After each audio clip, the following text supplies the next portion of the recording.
Hey everyone, it's Michael Kikle. I hope you're doing well today, and I finally have a review for a game that I played finally for the first time about 2 months ago. I completed it a little over a month ago, and I was obsessed.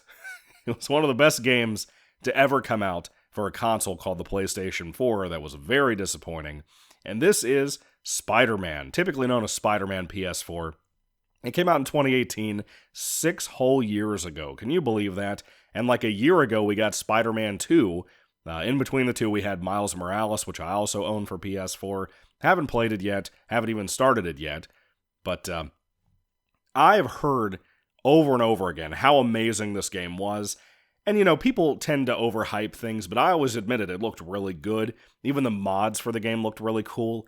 I didn't really know everything about the story. I knew it was bizarre that I would hear so often that this was the best Spider-Man game ever, that it had the best web swinging ever, and I'll get into all that later.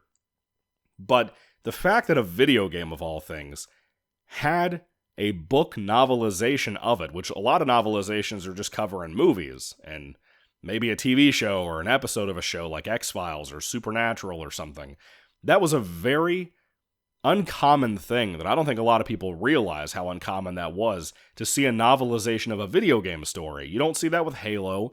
You see tie-in novels, but you don't see a novelization. I mean, there may be one for Halo, I don't know, but not for Gears of War and everything else I'm a huge fan of.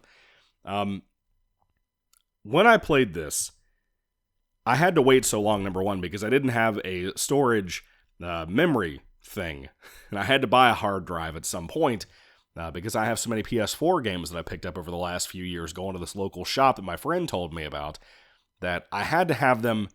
I had to have some kind of storage thing, as I just always used the base hard drive in the console, which wasn't much memory at all. The PS4 was really bad about that, worse than the PS3 for that, worse than a lot of consoles like the Xbox 360 and Xbox One for that.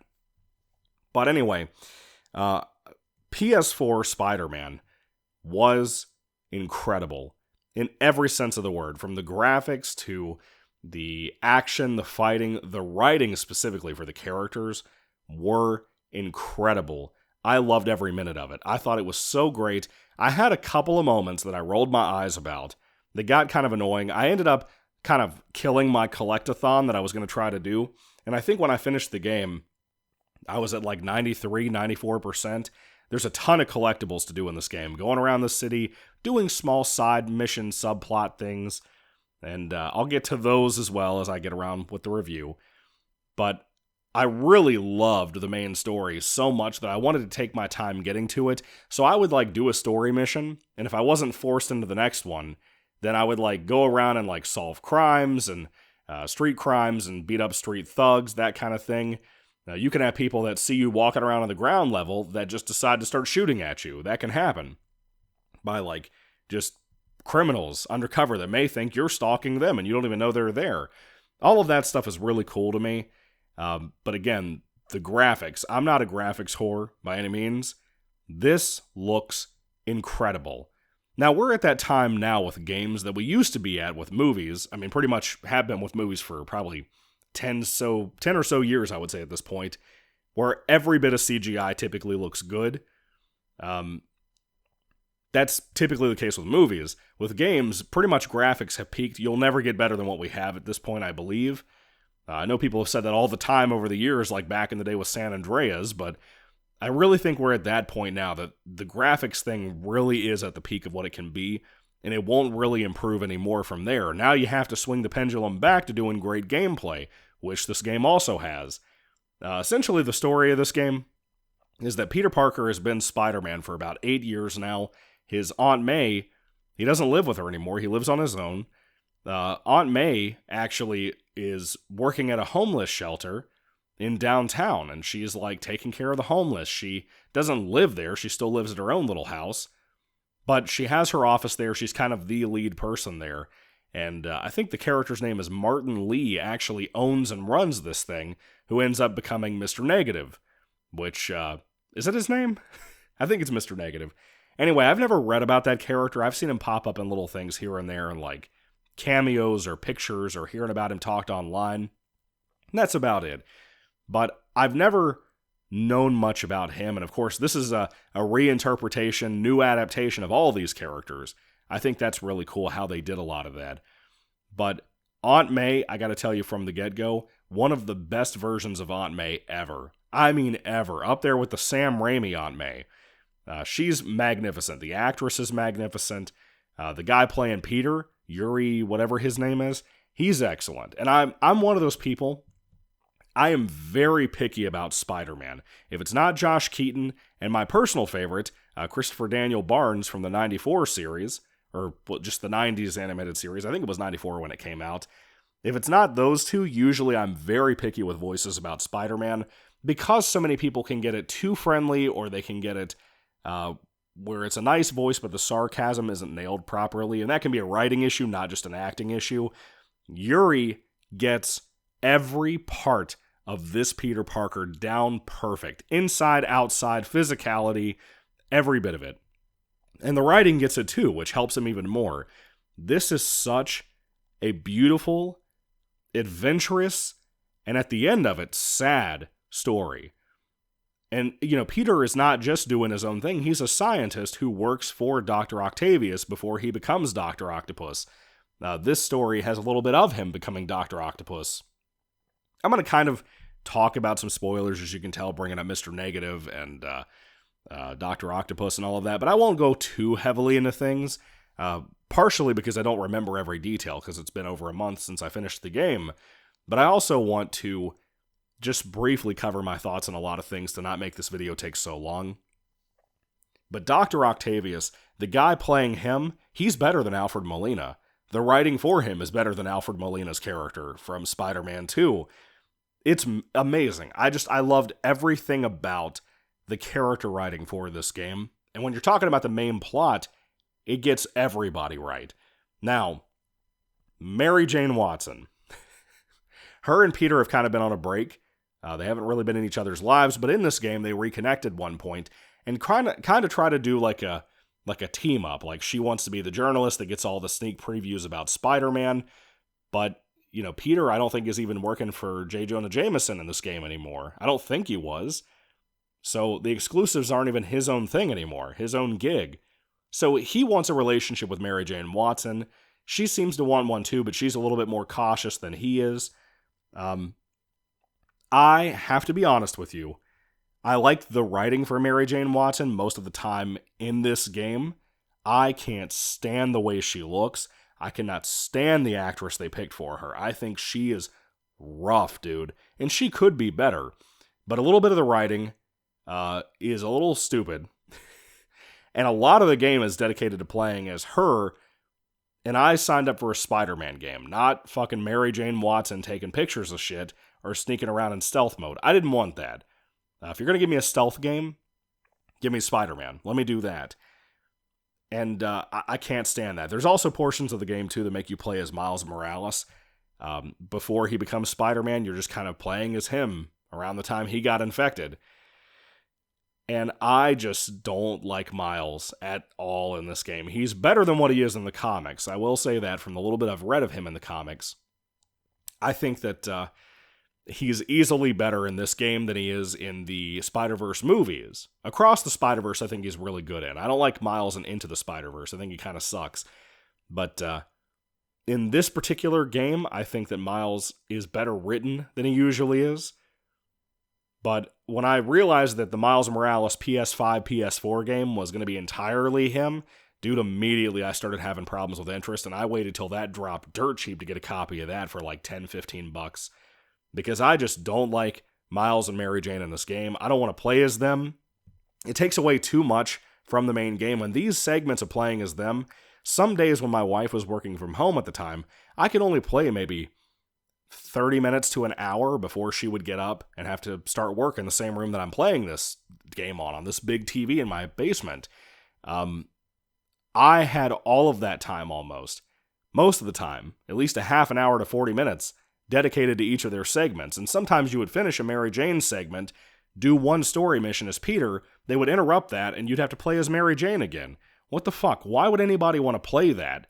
Nobody wants that. Stop prioritizing motherfuckers who are not Spider-Man in Spider-Man games, or any other character who's not Batman in Batman games. Nobody wants that shit. Just hear me out on that. But getting back to the rest of the game and how great all of those things are, the storyline, excellent. I loved it. I loved all of the Mr. Negative stuff. A lot of the boss battles are a little bit too Scarecrow from Batman Arkham Asylum style. You may like that. I thought it got a little repetitive, but I still loved it. It was still well done for what it was. Pretty creative. When you're playing as Peter and you have to go to like construction sites to stop Wilson Fisk's dudes, like his team and stuff, because Fisk is in this as well. Very well done, by the way. You might have to sneak into these construction sites and fight a group of henchmen of Wilson Fisk's or somebody else or anybody. You'll have wave after wave of people you have to fight, and you have to be creative. Sometimes you need to set like web bombs and stuff, and you get upgrades throughout the game to make those better and better. To be honest, a lot of those I don't really like using that much. I kind of just like jumping in, webbing people up with a quick web, and beating people up, doing stealth mode stuff. I kind of like that, even though I'm not a stealth mode game guy. You know, like I don't play Thief and shit very much because of that. But I really wanted to, I really enjoyed those parts of the game is what I'm trying to say. The web swinging, holy shit. Let me say this up front. I'm one of those people who are not picky about Spider-Man webbing in games. I played a lot of different Spider-Man games, if not, like I said, pretty much everything from PS1 onward I've played at some point. Maybe one or two games I have not played yet, like Amazing Spider-Man 2. Or the Spider-Man game where you have the 4 different dimensions, you know? But pretty much every other one, I've enjoyed the web swinging on. And I think my personal favorite before I played this was either the original PS1 Spider-Man, which its sequel, Inter Electro or whatever. I think those two had pretty similar web swinging, if I remember. It was basically just holding a button down, you went in a straight line. Not very complicated, but I like the style and I'm very nostalgic about it. I know a lot of people love Spider-Man 2. I actually haven't played that one yet, but I heard it was the beginning of things like this Spider-Man PS4 game style, of being very much a free roam type of web swinging, and people love that about Spider-Man 2, Spider-Man 3, this. My personal favorite before playing this game, story-wise, web swinging-wise, was probably the first Amazing Spider-Man. I have it on PS3, and dude, I played it to death. I loved the web swinging in that game. The graphics were cool. I loved that game quite a bit, and I think it's super underrated. And being a kind of semi-sequel to the first Amazing Spider-Man film from 2012, which is my personal favorite Spider-Man movie, I thought for sure that there was no way this game's web swinging was going to cover and improve on that for me, because it's very influenced by like Batman Arkham Asylum games, and Amazing Spider-Man 1 was as well. I don't know about Amazing Spider-Man 2, like I said, but the first one of that game was very much influenced by Arkham Asylum. It was the first game to seem to have that wasn't a Batman game, where you press like the Y button on Xbox or triangle on PlayStation 3 to counter somebody. I love that about it. It was a very cool kind of steal from Arkham Asylum for a gameplay format that I think is excellent, and people should steal from that because of how good it was. This game does the same thing with the countering. I think it used like the circle button or something, and I never could get very used to that. Every once in a while I would do well at that. I'm not the best video gamer, but every once in a while I would do okay with the counters. But there were a lot of times I got my ass kicked in this game because of not being used to how this style was working and trying to hit like the triangle button on the PS4 to try to stop and counter something. I didn't check to see if you could change up the buttons. I kind of didn't want to mess with that too bad, but you know, that really got me quite a bit. But the web swinging in here, getting back to that, was unbelievable. It was amazing. And I've seen videos of people doing all these like crazy, like, not combos, but like, you know, like stylish, like either reenactments of like Raimi swinging around like that suit and stuff, or just other things like going in between such a tight angle on buildings and being so close to hitting the ground, but then not. That stuff is so cool to watch online with people and the skill that people have doing things over and over and over again to make those videos. That stuff is awesome, and I heard it's even better, and what I've seen is better in Spider-Man 2 on YouTube. But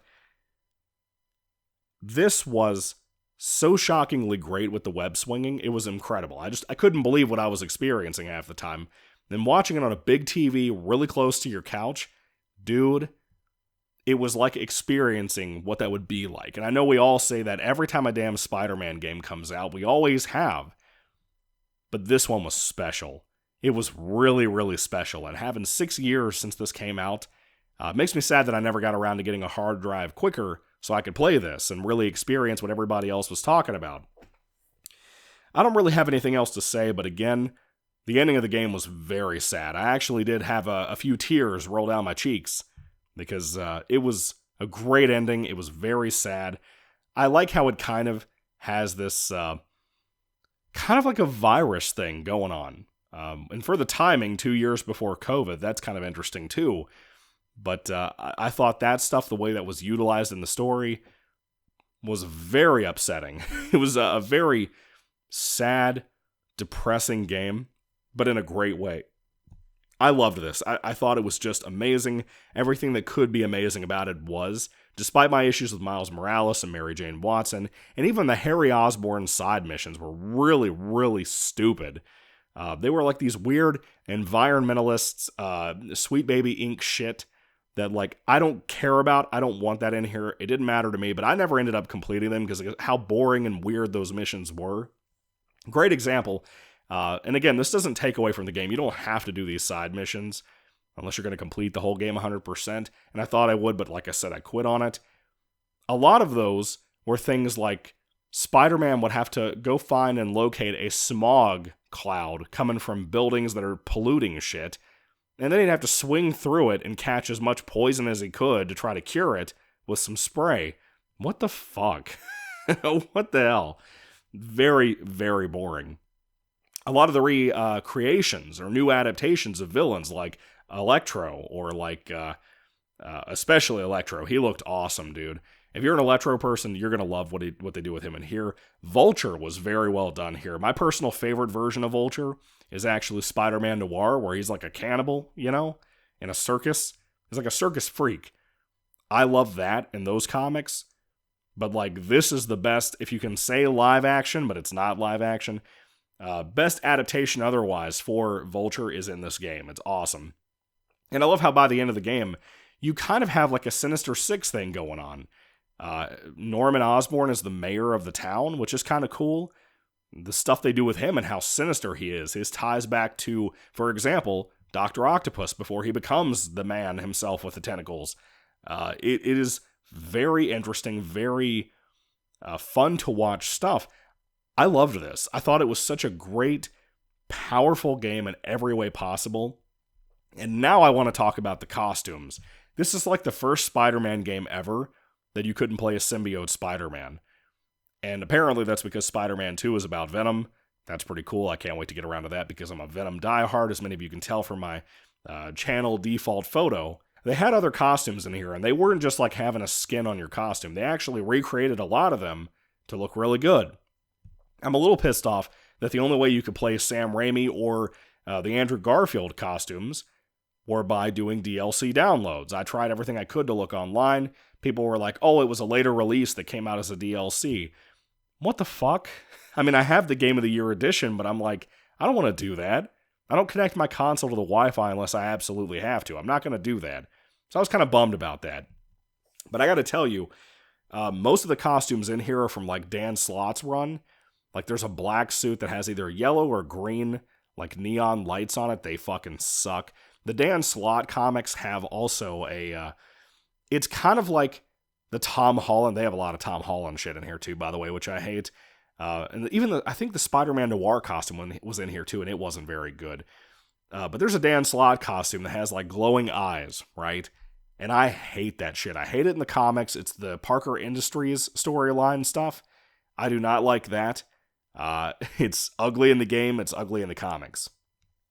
But then like Spider-Man 2099, it looked excellent. Eventually I unlocked the Scarlet Spider costume, the original Ben Reilly costume with the blue hoodie. Dude, that is the most excellent looking costume in this story, or in this game. I love the white spider on this picture you can see for the video. The PS4 2018 Spider-Man costume looks awesome, but that Scarlet Spider version that they made for this game is just amazing. When you're looking at it, the material looks different from what Spider-Man has in this game with the white spider. It looks like a whole different material. It almost looks like it's not like the basketball print of Amazing Spider-Man's movie from 2012, but it's like a little bit textured in a way that I don't know how to explain it. But that Scarlet Spider costume looks amazing. The detailing is on it, the way they did it. Dude, it is the most underrated costume I've ever seen. My friends Parker and Anthony told me that when they played this, they played a Scarlet Spider all the time because of how good the costume looks. Dude, I agree so much. It is one of the best costumes I've ever seen in a video game, for Spider-Man or otherwise. It just looks wonderful. So I have to give it props for all of that. Once again, Spider-Man, influenced by the MCU stuff, he has the lenses for eyes that move up and down and open and close and stuff after Dr. Octopus makes him a new costume, which is the white spider outfit. Or no, did he make it himself? I don't remember. I'm pretty sure Dr. Octopus made this white spider costume for him. Anyway, I don't like the lenses thing. I've never liked that on Spider-Man. I understand in the comics it's kind of unexplained how his eyes do that sometimes. Not always, but sometimes. Look, I get it, but I don't like the lenses thing. I think it's too technological for Spider-Man. I don't like when Spider-Man goes too Spider-Man having all of this money and shit to do things with, like the Parker Industries storyline. I don't like all that. I don't think it works for Peter. I don't think it works for this character who's supposed to be a poor guy or a very struggling guy. Even in this game, they get that right with Peter getting kicked out of his apartment and stuff for not paying rent properly. He struggles to get to work with Dr. Octavius. Dr. Octavius doesn't know he's Spider-Man in the beginning of the game, so that's kind of cool stuff, man. But even so, I loved it. This game was amazing. The music is amazing for it. Everything that could be great about this is phenomenal, except for those little side missions of Mary Jane and, Miles and the Harry Osborn weird environmentalist bullshit. Aside from those things, it's excellent. I love the game. I recommend it so highly. I don't know if the Miles Morales and Spider-Man 2 games will be anywhere as good as this. I've heard both are kind of disappointing. But, dude, I don't know. I don't know. I loved this. I thought it was just everything I wanted, and it still kind of gives me a little bit of hope about those two games. So I'm hoping it's good. But, man, it's got some heart and soul in here. This could have been the best Spider-Man movie ever made, or TV series. It could have been the best Spider-Man thing ever made. In a world where we have the first Amazing Spider-Man, we have the first two Raimi films, we have No Way Home, which I think is an excellent Spider-Man movie. In a world with those movies out there, this storyline, even if it was readapted to live action, it could be the best Spider-Man thing ever made. Even as the game as it is, it could be the best Spider-Man thing ever made because of the web swinging and everything. It is just excellent, and there's no other word for it. So anyway, if you haven't played it still, which I think all of you listening to this probably have, but I am the last man, I think, who hasn't played it before until now. If you've not played it before, you are missing out so heavily, and you need to take out the time and try this. It is worth every second you spend on it, and if the story doesn't kick you in the heart a little bit by the end of it, dude, I don't know what to tell you. I don't know what to tell you, because it was awesome. Not every villain is in here, obviously, adapted. They're saving some of those for Spider-Man 2, like Venom, but I can't wait for that, just to see what they do with some of those, like the Lizard, for example. Anyway, have you seen, or have you played Spider-Man PS4 from 2018? Do you love it? Do you hate it? Have you played Miles Morales and Spider-Man 2? Are they any good? Let me know all that down below, too. I'm going to go watch some Power Rangers before I go to work and relax a little, because it is Friday, so happy Friday. Thank you all for watching, guys. God bless you all. Catch you later, and goodbye.